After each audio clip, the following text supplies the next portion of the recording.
모두가 꿈꾸는 건강하고 행복한 삶의 한 걸음 더 가까이 다가가는 시간. 안녕하세요. 건강 매거진 박서진입니다. 올바른 건강 상식은 배워보고 또 잘못된 건강 상식은 바로잡는 시간이죠. 자, 건강 매거진 현재 실시간 방송은 물론이고요. 다양한 플랫폼에서 저희 방송 함께 해주고 계신데요. 혹시라도 실시간 방송을 놓치셨다면 유튜브에서 다시 보기가 가능합니다. 유튜브에서 건강엔 한경, 건강엔 한경을 검색하시고 많이 놀러와 주시기 바랍니다. 자, 그리고 생방송 도중에는요, 건강 상담 전화도 활짝 열려 있습니다. 오늘 주제와 관련된 여러분의 고민과 궁금증 주저하지 말고 부담 갖지 마시고 편안하게 전화 주시기 바랍니다. 자, 이렇게 여러분 가까이서 늘 함께하고 있습니다. 건강 매거진. 오늘은요, 운동 선수들은 물론이고요, 또 팔을 많이 사용하는 주부들에게서 자주 올 수 있는 그런 질환입니다. 팔꿈치 통증, 팔꿈치 질환에 대해서 알아보도록 할 텐데요.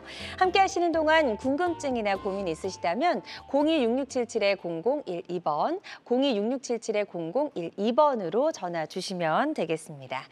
자, 여러분의 많은 관심과 참여 기다려보면서 건강 매거진 문을 활짝 열어볼 텐데요. 자, 오늘의 건강 닥터부터 화면으로 먼저 만나보시죠.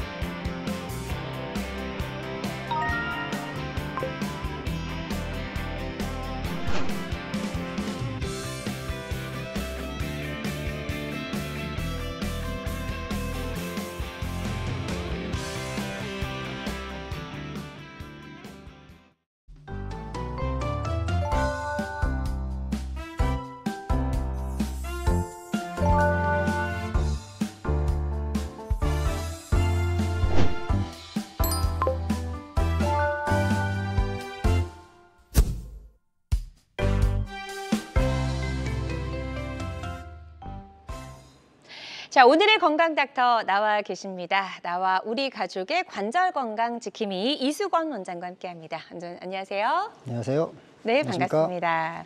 자, 오늘 좋은 말씀 부탁드리고요. 자, 오늘의 주제가 이제 팔꿈치입니다. 사실 이제 물건을 들지 못할 정도로 팔꿈치가 아프다, 팔꿈치 통증이 느껴진다라고 말씀하신 분들이 연간 80만 명이 넘는다고요. 굉장히 좀 흔한 통증이다라는 생각이 들고 정말 많은 분들이 팔꿈치 통증에 시달리고 계시네요. 네, 맞습니다. 그래서 예전에는 무릎 통증, 어깨 통증, 허리 통증 환자분들이 많으셨는데 맞아요.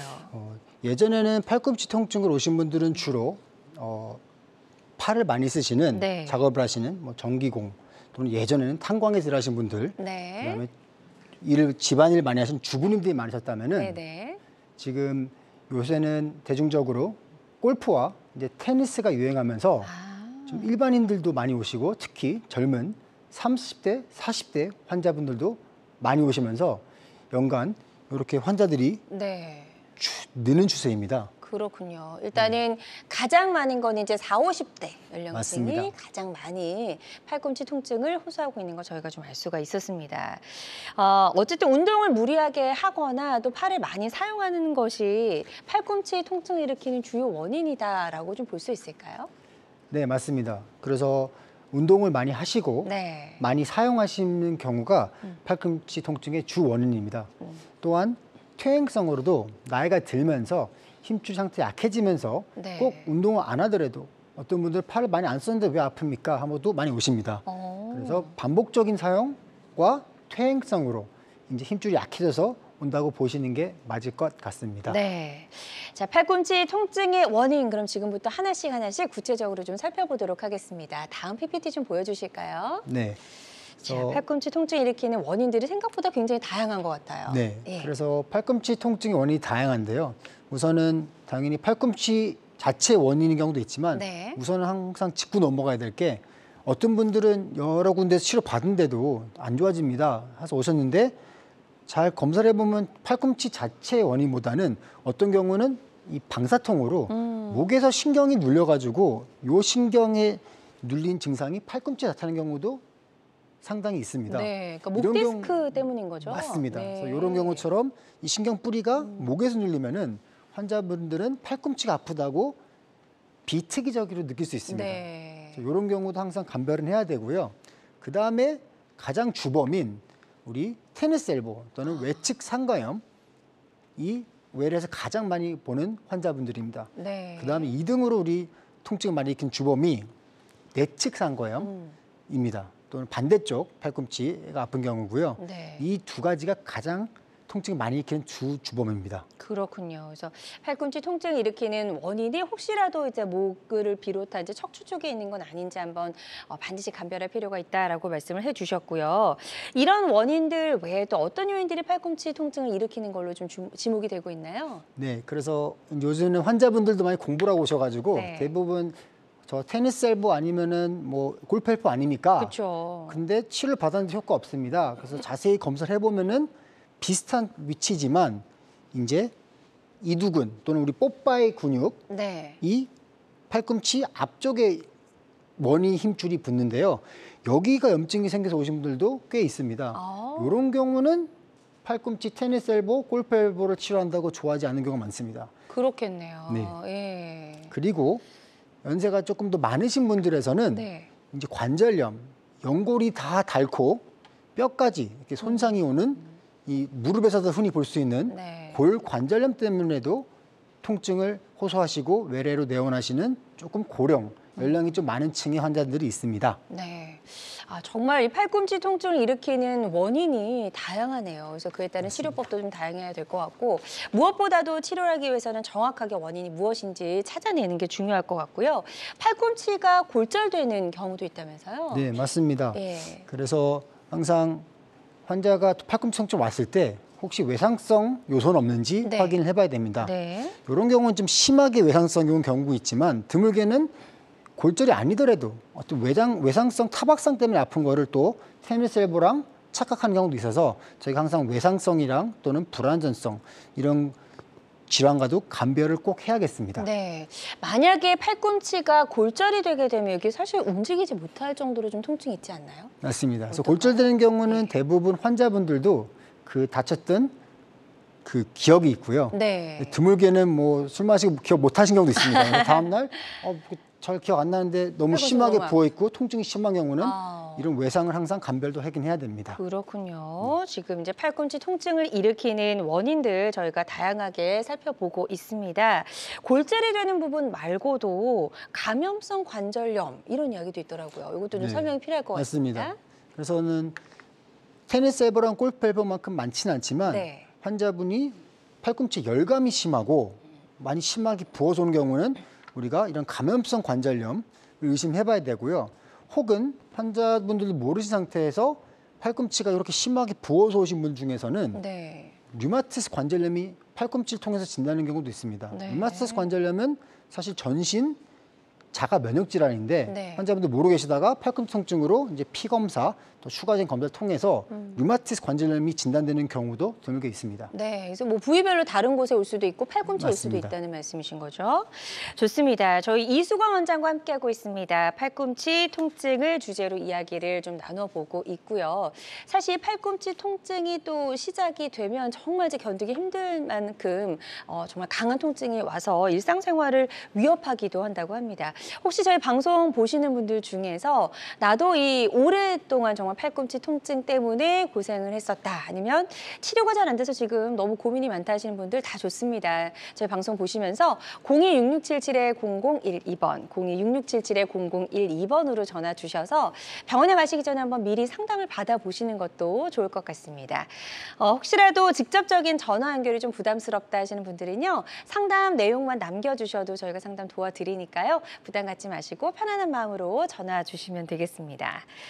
자, 앞서 팔꿈치 통증의 원인 중에서도 이 테니스 엘보, 골프 엘보가 주범이다. 그러니까 정말 병원에 오시는 환자분들 중에서 몇 %가 이 두 가지 원인으로 오신다고 좀 보면 좋을까요? 네, 방금 말씀하신 대로 팔꿈치 통증의 주범은 외측 상거염 또는 외측. 테니스 엘보입니다. 네, 그건 내측. 네. 예. 그래서 100명 중에 전체 한 30-40%가 테니스 엘보고요.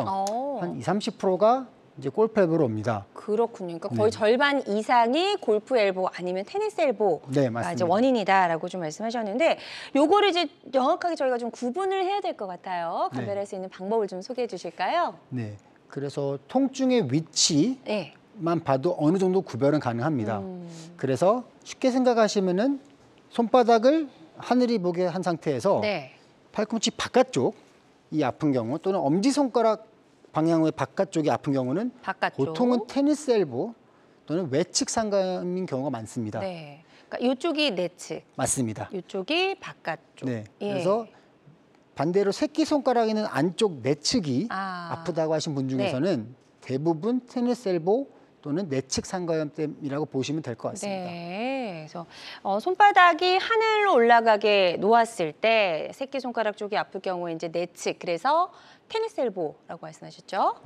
그리고 이제 바깥쪽, 엄지손가락 쪽 있는 부분이 이렇게 타고 올라가서 아프다라고 하면 저게 골프 엘보다, 이렇게 좀 명확하게 관별을 할 수가 있을 것 같고요. 이게 또 이제 어떤 이유 때문에 좀 그런지 하나씩 좀 자세하게 짚어볼 필요가 있을 것 같거든요. 먼저 외측 상가염이 바깥쪽인가요? 네, 맞습니다. 바깥쪽이 테니스 엘보 맞나요? 바깥쪽이 엄지손가락 쪽이 테니스 엘보고요. 그래서 테니스 엘보가 주로 오는 이유는 이제 테니스를 치는 사람들이 많이 온다 그래서 테니스 엘보인데요. 테니스를 하다 보면은 요 스트로크를 할 때 손목은 이렇게 신전된 상태에서 반복적으로 우리가 선수들이 3세트의 경기를 하면은 400번에서 500번의 공을 치게 됩니다. 그래서 반복적인 이 충격이 외측 팔꿈치 가해지면서 생기는 게 테니스 엘보고요. 가장 상당히 많습니다. 그래서 인구 100명 중에 1명은 테니스 엘보가 있을 정도로 유병률도 꽤 높고요. 그리고 주로 이 손등을 하늘로 드는 근육이 외측 팔꿈치에 붙습니다. 그러네요. 그 상태로 공을 반복적으로 치기 때문에 힘줄에 손상이 되는 경우가 많습니다. 이런 경우가 우리가 테니스 엘보 또는 외측 상가염이라고 합니다. 이거 조금 저도 잠시 헷갈렸어요. 그래서 이거 테니스 치는 동작을 떠올리시면 이제 조금 덜 헷갈리실 것 같고, 이렇게 치게 됐을 때 이제 엄지손가락 쪽, 바깥쪽이 아플 경우에는 테니스 엘보다, 이렇게 이해를 좀 해보시면 될 것 같습니다. 자, 그럼 골프 엘보는 그럼 골프를 이제 좋아하시는 분들 사이에서 좀 많이 발생한다고 해서 이렇게 이름이 붙여졌나요? 그래서 조금 이제 골프 엘보는 골프 치는 이제 사람들 사이에 조금 더 많이 유병된다 그래서 진단이 되는데, 사실 환자분 중에서 골프 안 치는 분들도 많으시고요. 주부들도 많으시고. 반대로 아까는 손등을 들 때 외측 테니스 엘보라고 말씀드렸는데요. 반대쪽으로 손바닥을 하늘을 향한 동작을 많이 할 때는 내측에 있는 근육이 작용을 합니다. 그러네요. 그렇게 해서 이렇게 반복적으로 일을 하시는 주부님들 또는 어떤 일을 하시는 노동하시는 분들은 내측 또는 골프 엘보 증상으로 많이 오시게 되고요. 다만 외측 상가염 테니스 엘보보다는 한 3분의 1 정도로 조금 이제 유병률은 적지만 그래도 상당히 많이 오십니다. 좋습니다. 일단은 이제 정말 이제 뭐 팔꿈치 통증을 때문에 병원을 찾는 분들의 대다수 한 50~60% 가까이가 테니스 엘보 혹은 이제 골프 엘보다라고 말씀하셨기 때문에 이 부분을 정확하게 감별하는 게 중요할 것 같아서 저희가 한번 다시 한번 요거 PPT를 보면서 한번 정리를 해보도록 하겠습니다. 자, 먼저 골프 엘보, 테니스 엘보부터 좀 말씀해 주실까요? 아까 말씀드린 대로 이걸 이제 글로 정리를 해봤습니다. 그래서 반복적으로 사용해가지고 특히 손목과 손등을 위로 올린 상태에서 반복적으로 어떤 작업을 하거나 망치를 반복적으로 쓰거나 하는 반복적인 빠른 동작을 하는 경우가 많습니다. 아까 말씀드린 대로 거의 100명의 인구의 1명 정도가 증상이 있을 정도로 상당히 환자가 많고요. 여기 뭐 어려운 단요측 수근신전, 쉽게 말씀드리면 손등을 하늘을 향하거나 손가락을 피는 근육의 힘줄에 손상이 오는 경우가 테니스 엘보의 원인입니다. 좋습니다. 자, 그리고 골프 엘보도 다시 한번 정리를 해볼게요. 이제 내측 상가염. 골프 엘보 또는 내측 상가염, 이제 새끼손가락 안쪽 팔꿈치의 통증이라고 말씀을 드렸는데요. 마찬가지로 반복적으로 자주 사용하는 과사용 증후군이고요. 반대로 손바닥이 하늘 향한 상태에서 손목을 위로 들거나 손가락을 구부린 동작을 반복적으로 하는 경우는 해보시면 알 겁니다. 집에서. 여기 안쪽에 힘이 들어갑니다. 맞아요. 그 상태에서 많이 동작을 하게 되면은 이 골프 엘보 또는 내측 상가염이 생기고요. 그리고 빈도는 테니스 엘보보다 적지만 그래도 1000명 중에 한 4명 정도로 상당히 많은 환자분들이 내측 또는 골프 엘보로 많이 고생을 하고 계십니다. 그렇군요. 골프 엘보와 테니스 엘보 이제 마찬가지로 좀 팔꿈치가 아파요. 이렇게 하면 이제 정말 명확하게 구분이 좀 어려울 것 같은데 혹시 증상만으로도 이 두 가지를 좀 구별할 수 있을까요? 그래서 혹시 이제 팔꿈치가 아프신 분들은 아프신 분들은 이제 한번 본인이 어디가 아까 말씀드린 위치를 맞아요. 바깥쪽인지 안쪽인지 한번 구별해 보시고 네네. 여기 팔꿈치에 가장 도드라지게 만져지는 뼈가 있습니다. 그래서 거기 이제 외측 상가염 같은 경우는 아까 말씀드린 바깥쪽에 엄지손가락을 연결시키는 요 선에서 바깥쪽 이걸 외측 상과 쪽을 눌러서 여기 근육의 힘줄이 통증을 유발하면은 네. 외측 상가염일 가능성이 많고요. 네. 또는 검사자 병원을 가보면 이제 검사자가 손목을 못 들게 한 상태에서 저항을 주고 손목을 세게 들어보라고 합니다. 그러면 이 상태에서 통증을 심하게 느끼신 분들은 네. 테니스 엘보 또는 외측 상가염일 가능성이 많다고 보시면 될 것 같습니다. 네. 자, 반대로 골프 엘보의 증상도 좀 한번 살펴볼게요. 네. 약간 이제 반대적인 동작이라고 생각을 하면 맞습니다. 되겠네요. 거의 그렇게 생각하시기 편하십니다. 그래서 다시 새끼손가락을 따라가지고 팔꿈치 가장 튀어나온 뼈를 네. 주비를 눌러보시면은 네. 거기 통증이 심하게 느끼시는 분들은 내측 상가의 가능성이 많고요. 네. 정황 검사로는 손바닥이 하늘을 향한 상태에서 검사자가 힘을 주고 네. 힘겨루기처럼 손목을 들어보라 합니다. 이때 통증을 내측에서 많이 느끼신 분들은 네. 내측 상가염 또는 골프 엘보의 가능성이 상당히 높습니다. 네. 그래서 이 동작을 한번 해보시면서 내가 팔꿈치에 이렇게 됐을 때는 바깥쪽, 이렇게 됐을 때는 이제 안쪽에 문제가 생겼을 때 통증이 느껴진다라고 말씀해 주셨거든요. 한번 이제 나의 팔꿈치를 한번 동작을 만들어 보시고 구체적으로 좀 어느 쪽에 통증이 더 느껴지시는지 한번 파악을 해보시고 병원에 가시기 전에 내가 테니스 엘보인지 골프 엘보인지 한번 감별을 해보시는 것도 도움이 될 수 있을 것 같습니다.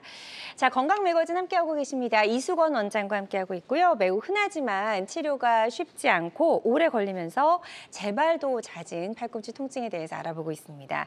함께 하시면서 팔꿈치 통증과 관련된 고민과 궁금증 있으시다면 상담 전화 주시면 좋을 것 같고요. 02-6677-0012번, 02-6677-0012번으로 전화 주셔서 나의 팔꿈치 통증을 다스릴 수 있는 치료 방법 어떤 것들이 있을지 한번 상담을 받아보시면 좋을 것 같습니다.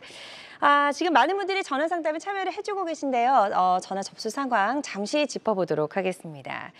첫 번째는 50대 시청자분께서 이런 상담 내용을 남겨주셨어요. 물건을 들 때나 행주를 짤 때 팔꿈치가 아픈데 혹시 병원에 가봐야 하나요? 라고 남겨주셨습니다. 이 짜는 동작이 굉장히 손이 안 좋다고 들었어요. 네, 이분은 이제 이런 특정한 동작을 할 때 굉장히 통증이 느껴지신다고 했는데 병원에 가보셔야 될 것 같은 생각이 드네요. 네, 그래서 반복적으로 이제 짤 때 통증을 느껴지시면은 이 단순한 동작 같지만 수건을 짜거나 물을 짤 때는 팔꿈치도 그렇지만 손목이 많은 힘이 가하게 됩니다. 그래서 이때 손목이 아닌 팔꿈치에 통증이 느껴지신다면은 외측 상가염, 테니스 엘보 또는 내측 상가염 가능성이 많습니다. 네. 한두 번에 이건 증상으로 지나가면은 꼭 안 가셔도 되지만 그쵸. 반복적으로 똑같은 동작에서 똑같은 통증이 유발된다면은 힘줄에 어느 정도의 병변이 있다고 보시는 게 맞을 것 같습니다. 네, 좋습니다. 그래서 혹시라도 힘줄에 문제가 생기진 않았을지 한번 정확하게 병원을 방문하셔서 정밀 검사를 받아보시는 게 좋을 것 같다고 하시네요. 자, 병원 가셔서 치료받으시는 데 참고가 되셨으면 좋겠고요. 저희 다음 사연 살펴보도록 하겠습니다. 이번에는 40대 시청자분께서 상담 내용을 남겨주셨어요. 골프를 치고 나면 팔꿈치 통증이 심한데 며칠 지나면 괜찮아집니다. 자, 이럴 때는 지금 진짜 병원에 가야 되나 말아야 되나 굉장히 고민이 좀 많이 되실 것 같아요. 사실 저도 이제 골프를 쳐봐서 알지만 골프를 치고 나면은 하루 이틀은 약간 뻐근합니다. 그 증상이 좋아지고 오래 안 간다면은 굳이 병원 안 오시고 스트레칭 하시고 온찜질 하셔도 집에서 충분하다고 생각합니다. 다만 통증의 양상이 더 심해지고 빈도가 더 자주 나타난다면 꼭 병원을 가보시라고 말씀을 드리고 싶습니다. 네, 지금 상담을 잘 도와주셨거든요. 그래서 지속적으로 좀 통증이 느껴진다라고 생각이 드신다면 일단 혹시 모르니까요. 병원에 가셔서 정밀 검사를 꼭 한번 받아보시고 문제가 있는지 없는지 점검해 보시는 게 좋을 것 같습니다. 세 번째는요. 60대 시청자분께서 이렇게 문의를 주신 내용입니다. 팔꿈치 통증이 오래됐는데 주사도 맞고 충격파를 해도 낫지를 않네요. 라고 말씀을 해주셨어요. 근데 사실 저희 어머니도 팔꿈치 통증도 오랫동안 좀 고생하시고 수술도 사실 하셨거든요. 근데 여전히 좀 말할 수 없는 그런 통증이 지금도 가끔씩 이제 느껴지신다고 하시더라고요. 이게 사실 치료가 좀 힘든 질환인가요? 네, 맞습니다. 팔꿈치 통증이 상당히 재발도 잘하고 또 치료가 잘 안 되는 경우가 많습니다. 그래서 네. 이분 같은 경우는 정말 고생을 많이 하시는 것 같은데요. 외래에서도 팔꿈치 통증으로 상당히 여러 병원을 다니시고 저한테 오신 경우도 계시고 네. 솔직히 말씀드리면 저한테 치료 받으면서도 계속 아파하시는 분도 계십니다. 맞아요. 그래가지고 이런 경우는 아까 말씀드린 정확하게 진단이 된 건지 다른 뭐 디스크나 또는 꼭 테니스, 골프 엘보 아닌 다른 관절염이나 뭐 류마티스 관절염이나 또는 원위, 이두 장근의 힘줄염이나 또는 삼두근 힘줄염이나 정확한 위치를 진단을 하고 네. 주사도 거기에 맞는 위치를 주사를 해야 증상이 좋아진 경우가 더 많습니다. 네, 좋습니다. 그래서 혹시라도 뭐 팔꿈치 이제 뭐 테니스 엘보나 골프 엘보가 아니라 다른 쪽의 원인이 있어서 이게 또 치료가 어려운 건 아닌지 한번 다른 쪽의 원인도 한번 고려를 하시면서 치료를 해보셔라라고 이야기를 해주셨거든요. 이 부분 참고하셔서 치료 받으시는 데 도움이 되셨으면 좋겠습니다. 정말 다양한 증상과 궁금증 전화로 물어봐 주고 계신데요. 계속해서 건강 상담 전화는 활짝 열려 있습니다. 02-6677-0012번, 02-6677-0012번으로 전화 주셔서 상담을 받아보시면 좋을 것 같고요. 저희가 전화상이다 보니까요. 보다 좀 명확하게 진단을 내려드리는 데는 어느 정도의 한계는 있을 수 있다는 점 미리 좀 양해를 부탁을 드리겠습니다. 자, 여러분은 지금 우리 가족 건강 지킴이 건강 닥터와 함께하는 건강 매거진 함께하고 계십니다.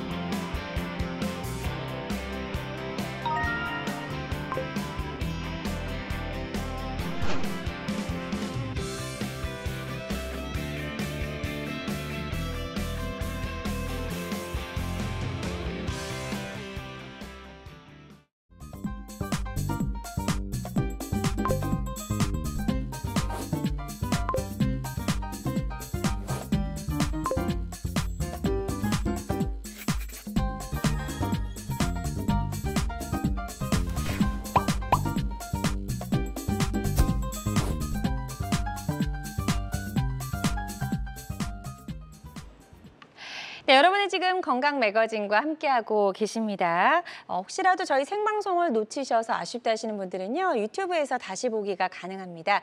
유튜브에서 건강엔 한경 검색하시고 많이 놀러와 주시면 좋을 것 같습니다. 자, 저희 팔꿈치 통증을 주제로 이야기를 나눠보고 있습니다. 이제 어느 쪽에 통증이 느껴지느냐에 따라서 어떤 질환인지 약간의 감별이 가능하고요.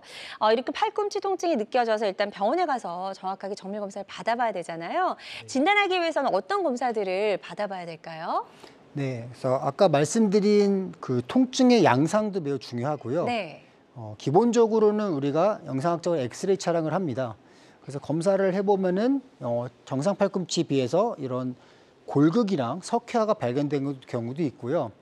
항상 말씀드리고 싶은 거는 골극이랑 뭐 석회가 있다고 증상이 없으면 무조건 치료해야 되는 건 아닙니다. 네. 하지만 정확하게 통증의 원인과 연관이 없는지 확인해 보는 게 좋습니다. 네. 그 외에 우리가 동네에 이제 정형외과에서 많이 하는 검사인데요. 그래서 초음파를 보면은 엑스레이에서 보이지 않았던 이런 근육과 힘줄들이 잘 보입니다. 그래서 어느 정도의 심한 손상은 초음파라도 진단이 가능하고요. 네. 그런데 통증이 더 오래되는 경우는 조금 더 정확한 검사가 필요할 수도 있습니다. 네. 그래서 엑스레이를 먼저 촬영을 해보고 또 초음파 사진을 촬영하기도 하고 더 또 정밀하게 검사를 하기 위해서는 MRI 촬영도 하나 봐요, 팔꿈치도. 네, 맞습니다. 그래서 통증이 처음부터 MRI 촬영을 잘 하진 않습니다. 네. 하지만 통증이 오래되신 분들은 저희가 MRI 촬영을 권유한 이유는 아까 엑스레이랑 초음파에서 안 보이는 요 힘줄의 상태를 우리가 정확하게 MRI를 통해서 네. 볼 수 있습니다. 이게 뭐 어떤 게 지금 정상인 사진이고 네. 아닌 사진인지 조금 설명이 필요할 것 그래서 같아요. 1번 요 사진이 정상 힘줄의 사진이고요. 정상 힘줄입니다. 네, 아까 말씀드린 여기가 외측 상과 또는 네. 테니스 엘보의 힘줄입니다. 네. 정상적으로는 MRI 상에서는 저신호 또는 균일한 검정색의 힘줄이 정상 힘줄을 보여줍니다. 약간 매끈하게 검게 보이는 맞습니다. 부분이고요. 그래서 예. 가운데 있는 사진이 이제 테니스 엘보를 앓고 있는 40대 분의 환자분의 사진인데 이 신호가 변했다는 거는 힘줄이 퇴행성으로 약간 미세하게 찢어졌다는 것을 시사합니다. 확실하게 다르네요. 네. 예. 그리고 어떤 분들은 주사 맞고도 안 좋고 아까 상담 전화 오신 분처럼 주사 치료, 충격파 치료에도 전혀 안 좋아하신 네. 분들은 검사해 보면은 아예 힘줄이 뼈에 부착부에서 끊어진 경우가 있습니다. 이런 경우는 주사 치료를 해도 재생 치료를 해도 충격파 치료를 해도 안 좋아진 경우가 대부분입니다. 네, 그렇습니다. 그래서 보다 정확하게 진단하기 위해서는 엑스레이 그리고 초음파를 비롯해서 MRI 촬영도 필요하다라는 말씀 들어봤습니다. 자, 이렇게 해서 이제 팔꿈치에 어떤 문제가 있다고 판단이 되었을 때 이제 저희가 본격적으로 치료를 시작을 해야 될 텐데요. 어떤 치료법들이 있는지 좀 자세하게 설명을 들어보겠습니다. 그래서 팔꿈치 통증을 보면 치료가 되게 상당히 많은데요. 네. 그만큼 치료가 잘 안 된다는 얘기고요. 하지만 치료를 정리해서 설명을 드리면 기본적으로 스트레칭 치료와 근력 강화 치료로도 증상이 좋아지는 분들이 상당히 있습니다. 초창기에는. 그렇게도 안 된 경우 병원에서는 우선 보조기로 이제 힘줄로 가는 스트레스를 줄여주면서 힘줄이 좀 치유되기를 바라는 보조기 치료도 있고요. 네. 통증이 그래도 너무 심한 경우는 염증 가라앉히기 위한 이제 소염제를 먹거나 또는 혈류량을 증가시키기 위해서 체외 충격파 치료도 하는 경우도 있습니다. 네. 그럼에도 안 좋아진 경우는 이제 병원에서 주사 치료를 시도해 보고요. 6개월 이상 통증이 심하고 더 악화되는 경우는 최종적으로는 드물지만 수술적인 치료도 하는 경우가 있습니다. 수술적인 치료까지. 이제 약물 치료 중에 체외 충격파 치료가 있다라고 설명을 해주셨는데 이 체외 충격파 치료가 굉장히 환자들 사이에서는 조금 아프다 뭐 이런 이야기가 있더라고요. 네, 맞습니다. 조금 구체적으로 설명을 해주실까요? 어떤 방법으로 치료하는 건지? 체외 충격파가 영어로 네. 이제 ESWT인데 네. 충격파 자체에 있듯이 이 충격을 주면서 이제 혈류량을 증가시키기 때문에 네. 음파를 이용해서 통증 부위에 국소적으로 정밀 타격을 해가지고 네. 충격을 줘서 혈류량을 증가시킵니다. 그래서 하는 동안에는 염증이 없는 경우는 생각보다 안 아픕니다. 염증 있는 조직은 통증이 심하게 나타납니다. 네. 그래서 그 충격으로 혈류량을 증가시켜서 염증을 제거한다고 생각하시면 되기 때문에 이게 통증이 때문에 아파가지고 싫어하시는 분 많지만 네. 효과는 확실히 좀 있긴 있습니다. 그렇군요. 그래서 테니스, 골프, 엘보라고 이제 진단이 됐을 때 우리가 시도해 볼 수 있는 다양한 치료법들 설명을 해주셨습니다. 스트레칭, 근력 강화부터 보조기, 약물 치료, 그리고 주사 치료, 수술적인 치료까지 다양한 치료법이 있다라고 설명해 주셨고요. 잠시 뒤에 이 치료법을 하나씩 조금 더 구체적으로 설명을 들어보도록 하겠습니다. 자, 환자들마다 이제 치료의 효과는 조금씩 다를 수가 있겠고요. 어떤 치료든 치료 방법을 결정하기 전에 반드시 신중을 기해야 한다는 점도 꼭 기억을 해주시면 좋을 것 같습니다. 건강매거진 함께하고 계십니다. 이수건 원장과 함께 일상을 위협하는 팔꿈치 통증을 주제로 이야기를 좀 나눠보고 있고요. 병원에 가시기 전에 혹시라도 궁금한 점 있으시다면 주저하지 말고 상담 전화 주시면 되겠습니다. 02-6677-0012번, 02-6677-0012번 건강상담 전화 활짝 열려 있으니까요. 여러분의 고민과 궁금증 바로 전화 주셔서 물어봐 주시면 좋을 것 같습니다. 자, 여러분은 지금 우리 가족 건강 지킴이 이수건 원장과 함께하는 건강 매거진 함께하고 계십니다.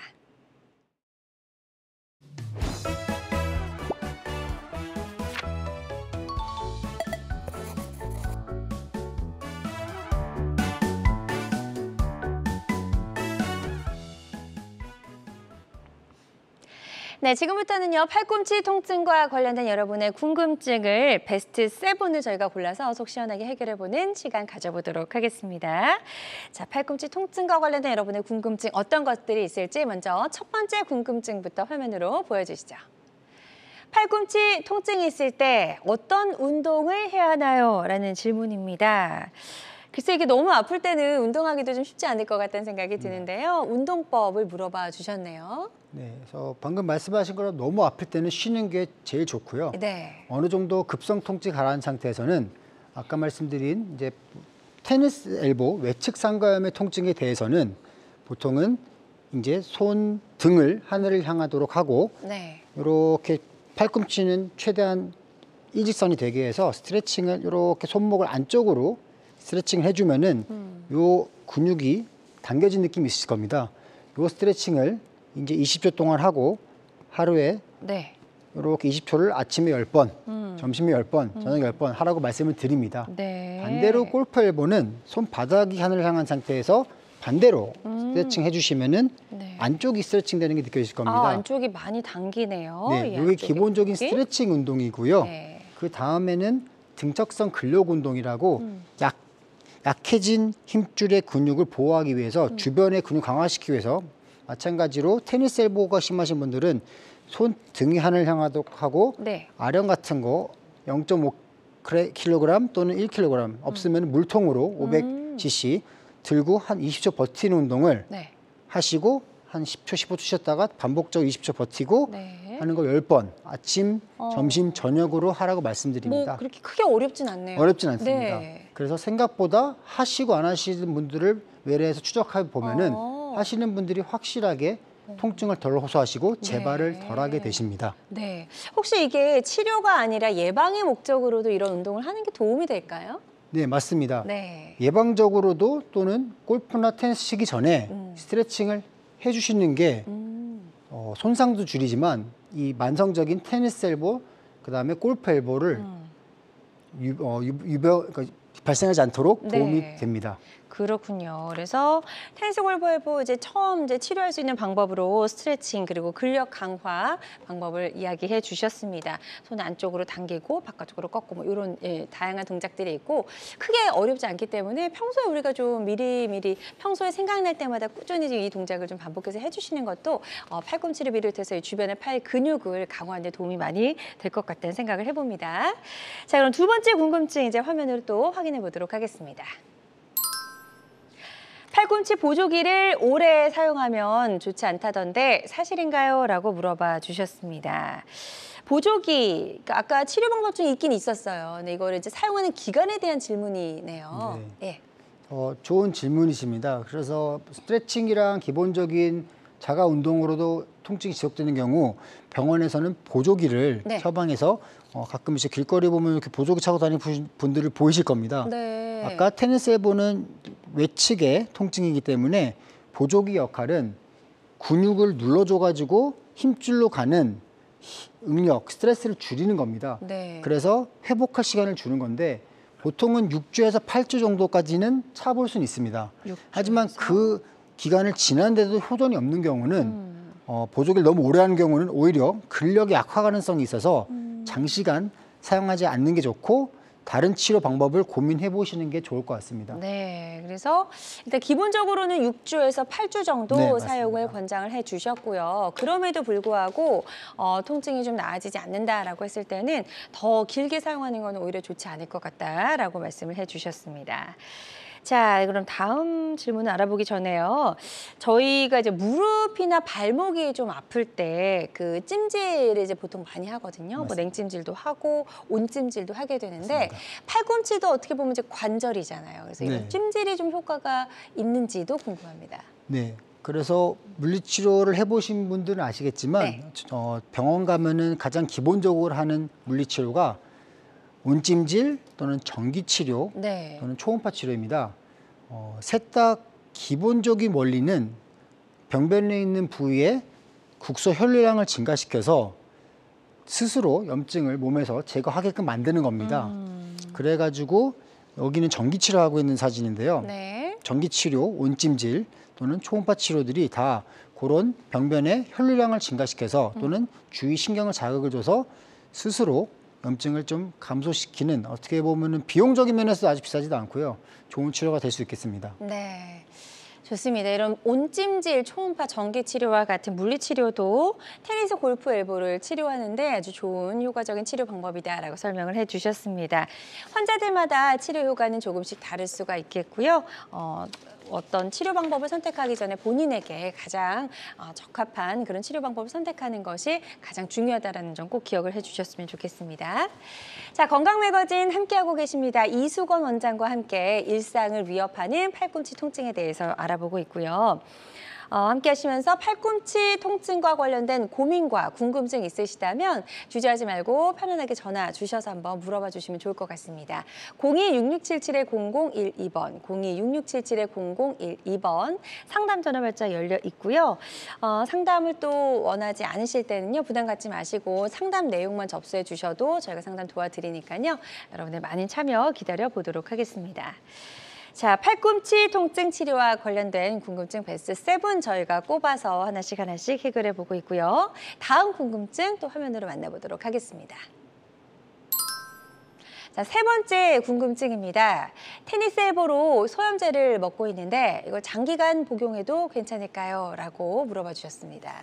네. 예. 그래서 통증이 이제 오래된 경우는 약물 복용을 이제 병원에서 처방하는 경우가 있습니다. 네. 그래서 주로 제일 많이 사용하는 꼭 팔꿈치가 아니더라도 무릎이나 어깨 관절, 허리 관절에서도 이 비스테로이드성 진통소염제를 많이 처방하는데 네. 통증이 있을 때는 먹는 게 좋습니다. 왜냐하면은 급성 통증이 오래되면은 만성 통증이 되어 병변 없어지더라도 환자는 계속 통증을 느낄 수 있습니다. 하지만 이 비스테로이드 진통소염제를 너무 오래 먹는 경우는 위염, 심지어 위궤양 같은 소화기 질환들이 생길 수 있고 또는 신장, 콩팥에 영향을 줘서 몸이 좀 부을 수가 있습니다. 네. 그렇기 때문에 장기간 한 달 이상 복용하는 거는 추천드리지 않습니다. 네.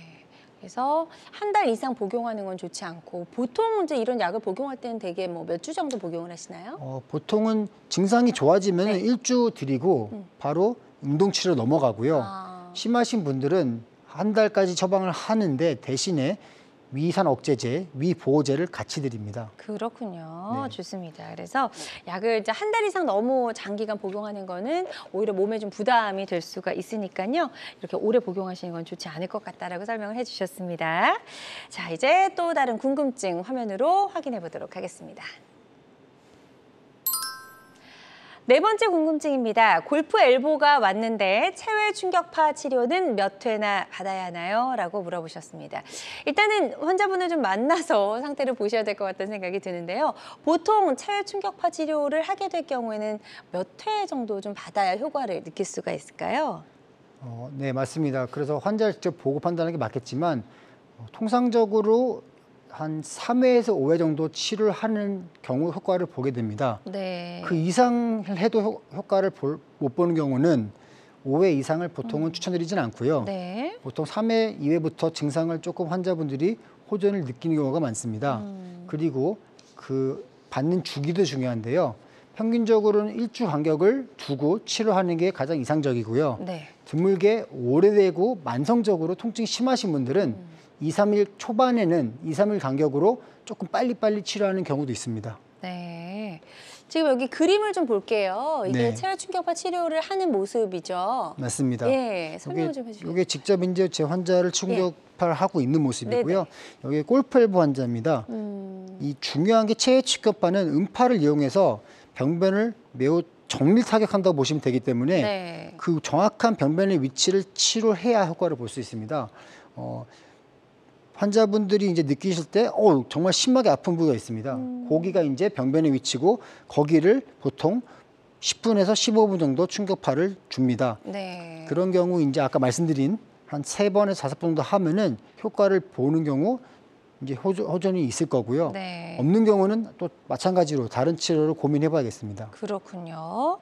자, 체외 충격파 치료에 대해서도 설명을 좀 들어봤습니다. 한 3회에서 5회 정도 보통 이제 치료를 한다라고 말씀을 해주셨고요. 자, 환자들마다 치료 효과는 조금씩 다를 수 있다는 점 미리 말씀을 좀 드립니다. 자, 건강 매거진 함께하고 있습니다. 이수건 원장과 함께 일상을 위협하는 팔꿈치 통증에 대해서 알아보고 있고요. 평소 팔꿈치 통증을 치료하고 있었는데 잘 낫지 않아서 고민이셨던 분들, 또 팔꿈치가 아팠는데 아직 병원에 가지는 않았고 이게 좀 병원에 갈 정도인지 아닌지 좀 궁금하신 분들 다 좋습니다. 팔꿈치 통증과 관련된 고민과 궁금증 건강 상담 전화로 받아보고 있고요. 02-6677-0012번, 02-6677-0012번으로 전화 주셔서 상담을 받아보시면 좋을 것 같습니다. 혹시라도 직접 상담이 좀 부담스럽다 하시는 분들은요. 궁금증 상담 내용만 남겨주셔도 저희가 도와드리니까요. 많이 참여해 주시면 좋을 것 같습니다. 자, 팔꿈치 통증 치료와 관련된 궁금증 베스트 7 저희가 확인을 해보고 있습니다. 이제 5번째 궁금증 화면으로 보여주시죠. 가장 많이 물어보시는 궁금증입니다. 스테로이드 주사는 자주 맞으면 안 좋을까요? 라는 질문입니다. 아마 방송 보고 계시는 여러분들도 대부분의 이 답변을 좀 알고 계시리라 생각이 됩니다. 네, 예. 이제 교육이 많이 돼가지고 그쵸. 스테로이드 주사의 이제 위험성에 대해서는 이제 환자분도 잘 알고 계십니다. 근데 오히려 반대로 스테로이드 주사가 이제 정말 독약처럼 말씀하신 분도 계신데 그건 아니고요. 팔꿈치에서도 스테로이드 자주 맞는 거는 답변부터 말씀드리면은 네. 안 맞는 게 좋습니다. 맞지 않는 것이 좋다. 네, 네. 반복적으로. 왜냐하면은 교과서에 나와 있듯이 힘줄을 손상을 더 진행할 수도 있고요. 그다음에 피부 변색 등의 부작용이 나타날 수 있습니다. 네. 하지만 드물게 정말 통증이 너무 심해서 염증이 심하신 분들은 단기적으로 일회성으로 치료를 할 수도 있습니다. 하지만 반복적으로 사용하는 거는 추천드리지 않습니다. 네, 좋습니다. 그래서 일단 주사 치료 중에서도 스테로이드 주사는 맞지 않는 것이 일단 가장 좋다라고 말씀을 해주셨는데, 그렇다면 이 스테로이드 주사를 대체할 만한 다른 주사 치료가 있을까요? 네, 요즘에는 여러 가지 이제 연구들이 진행되면서 PRP라고 자가 혈소판 주사 치료가 있습니다. 어깨에서 연구가 많이 된 치료인데 회전근 파열 수술하고 나서 힘줄의 상태를 더 단단하게 만든다 그래가지고 팔꿈치 외측 상가염에도 연구가 많이 됐고 내측 네. 상가염 연구가 많이 됐습니다. 네. 혈소판은 우리 피에서 피를 응고시키는 출혈이 있을 때 혈소판만 모아서 그 병변 부위에 주입을 하게 됩니다. 요게 이제 피를 추출하고 이렇게 원심 분리기 돌리면은 여기 혈소판만 모여 있는 혈장이 있습니다. 네. 그거만 분리를 시켜서 환자분의 손상된 테니스 엘보 또는 골프 엘보 힘줄에 주입을 하는 경우 이 혈소판은 여러 가지 성장 인자가 있기 때문에 재생을 시킬 수가 있습니다. 그래서 좋은 수술의 대체 치료로 요즘에 많이 사용되고 있습니다. 네. 자, 반드시 본인의 혈액에서 혈소판을 네, 분리하는 지금은 거죠? 본인의 혈액에서만 사용할 수 있습니다. 네, 좋습니다. 자, 테니스 엘보, 골프 엘보를 비롯해 팔꿈치 통증을 치료하는 다양한 방법도 저희가 알아보고 있습니다. 첫 번째 스테로이드 주사도 있었고요. 이제 그 두 번째로 이 스테로이드 주사에 좋지 않은 부분을 좀 대체할 수 있는 방법으로 PRP 주사에 대해서 설명을 해주고 계십니다. 자, 환자들마다 치료 효과는 조금씩 다를 수 있다는 점 유의를 해주시고요. 주사 치료 중에서도 이제 요거 외에도 다양한 주사액들이 좀 있는 걸로 알고 있거든요. 네. 그것도 좀 하나씩 구체적으로 설명을 좀 들어보도록 하겠습니다. 네, 그래서 PRP가 가장 많이 이루어지고 있고요. 네. 이제 연구를 조금 더 진행 중인 치료들이긴 한데 앞으로 이제 희망이 보이는 치료들이 실제로 외래에서 사용되고 있는 콜라겐 주사가 있습니다. 힘줄은 콜라겐, 단백질로 이루어진 거기 때문에 그 콜라겐을 보충해주면은 이 강화가 돼가지고 네. 증상이 줄어들기 때문에 특히 힘줄의 주 성분인 제1형 콜라겐을 팔꿈치에 주사하면은 재생이 되면서 증상이 많이 개선되는 경우가 있습니다. 네. 그 외에 이제 콜라겐 생성 힘줄 유사세포, 이제 DNA 이런 생물학적 이런 연구를 통해서 여러 가지 이런 힘줄을 만드는 세포 주의사 치료 또는 줄기세포 치료 또는 심지어 골수에서 줄기세포를 추출해서 주사를 칠 연구 중인데 사실 아직은 요 밑에 세 단계는 연구 중에 있어가지고 임상적으로는 아직은 사용 못하나 네. 곧 몇 년 내에 사용하지 않을까 싶습니다. 그렇군요. 다양한 주사 치료에 대해서 설명을 해주셨습니다. 환자들마다 치료 요구는 조금씩 다를 수 있다는 점 유념을 해주시길 바랍니다. 자, 팔꿈치 통증 치료와 관련된 궁금증 베스트 7 알아보고 있고요. 이제 6번째 궁금증 확인해 보도록 하죠. 테니스 엘보가 재발했는데 꼭 수술해야 할까요? 라는 질문 많이들 물어봐 주고 계십니다. 재발이 쉬운 통증이다라고 설명해 주셨어요. 네, 그래서 네. 재발을 정말 잘하는 통증이고 6개월 지나서 통증이 심한 경우는 수술할 수 있다라고 이제 교과서에 나와 있지만 네. 요즘에는 PRP 치료가 나오면서 6개월 지나면은 다시 PRP를 2번 맞을 수 있게 되어 있습니다. 그런 경우 수술을 연기하고 수술 안 하는 경우도 많습니다. 그럼에도 불구하고 통증이 너무 심하고 일상생활에 지장이 될 정도의 통증이 있으신 분들은 수술을 권유해 드립니다. 네. 그리고 수술 방법은 크게 절개를 하고 하는 개방성 절개 수술 방법과 네. 요 그림에서처럼 관절경으로 이제 손상된 힘줄을만 제거하는 이런 관절경적 수술 방법이 있겠습니다. 네. 이거 보시면은 관절 안에서 이 관절막을 살짝 열면은 손상된 힘줄이 보입니다. 그래서 크게 피부를 절개하지 않아도 관절경으로 이 손상된 힘줄만 제거하면은 통증의 원인을 제거하기 때문에 증상이 좋아지는 경우가 많습니다. 네, 좋습니다. 자, 다음 사진 한 번 더 보도록 네. 하겠습니다. 이건 MRI 사진이죠. 맞습니다.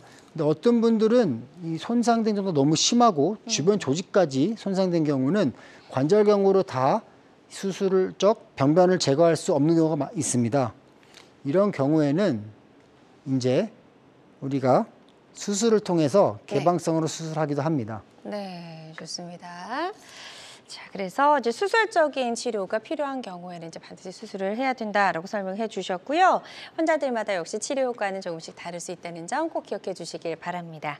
자, 그럼 팔꿈치 통증 치료와 관련된 이제 마지막 궁금증 화면으로 만나보도록 하겠습니다. 7번째 질문입니다. 팔꿈치 통증 수술 후의 재활은 언제, 또 어떻게 해야 하나요? 라고 질문을 남겨주셨습니다. 글쎄요, 재활 치료 시기가 좀 많이들 궁금하신 것 같고요. 네. 어떤 방법으로 이제 재활이 가능한지도 좀 궁금하신 것 같습니다. 네, 그래서 재활이 수술만큼 중요하다고 항상 말씀을 드리는데요. 네. 팔꿈치, 특히 테니스 엘보 수술은 힘줄, 병변에 있는 힘줄을 제거하기 때문에 급성기 한 2, 3일 동안은 쉬고 얼음찜질 많이 하고요. 네. 수술 후 2주까지는 고정을 하는 경우도 있습니다. 네. 하지만 2주부터는 팔꿈치는 쉽게 운동 제한이 생길 수 있는 관절이기 때문에 네. 운동 범위 운동을 보조기를 착용하든 아니면 스스로 하든 시작을 하게끔 설명을 드리고요. 네.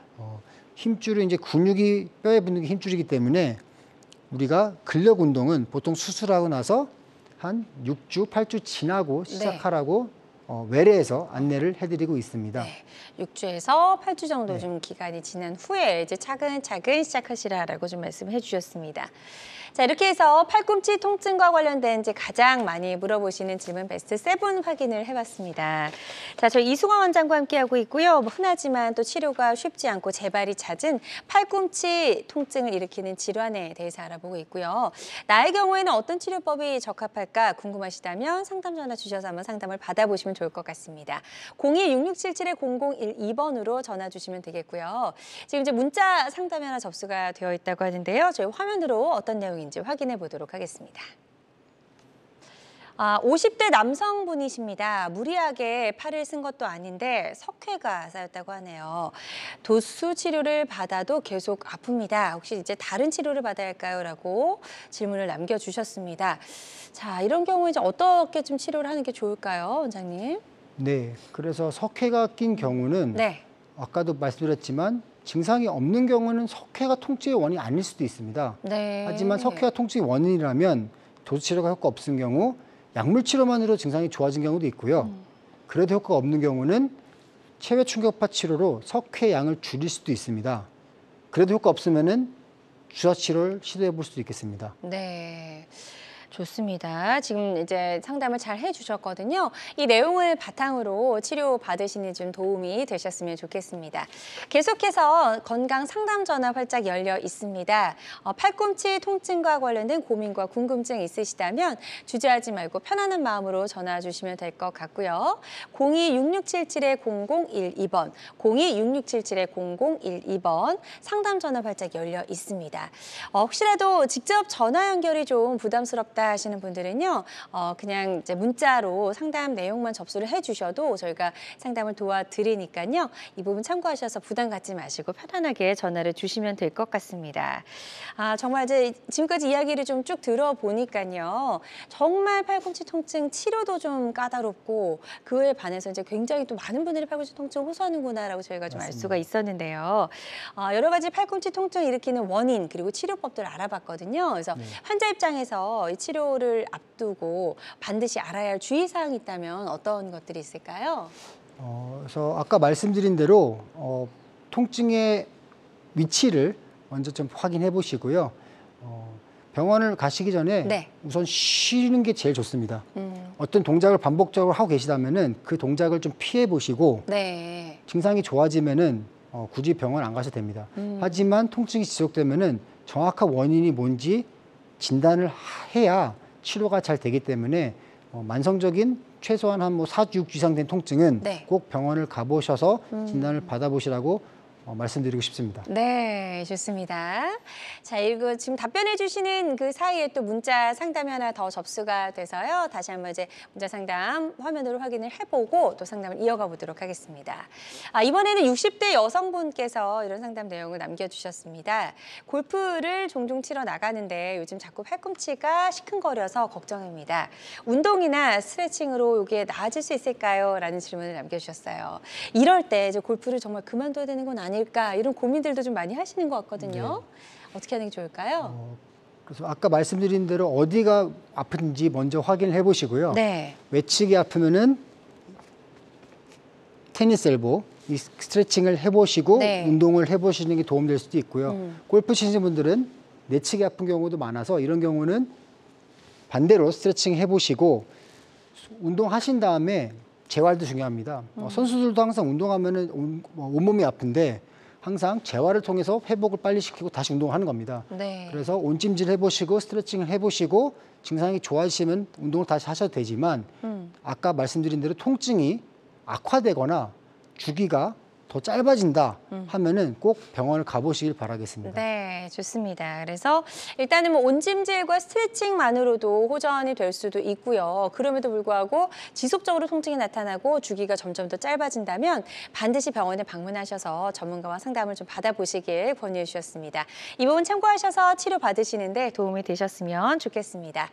자, 오늘 팔꿈치 통증을 치료하는 다양한 치료법 살펴봤습니다. 모든 치료법에는 부작용이 따를 수 있고 개인마다 치료 효과가 다르다는 점, 또 전문의와의 상담을 통해서 적절한 치료를 받는 것이 가장 좋은 선택이라는 점 꼭 기억해 주시길 바랍니다. 지금까지 이수건 원장과 함께했습니다. 오늘 말씀 잘 들었습니다. 고맙습니다. 네, 감사합니다.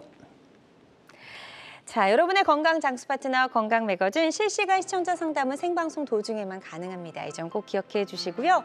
오늘 방송이 아쉽다 하시는 분들은요, 유튜브에서 건강엔 한경을 검색하시고 많이 찾아와 주시기 바랍니다.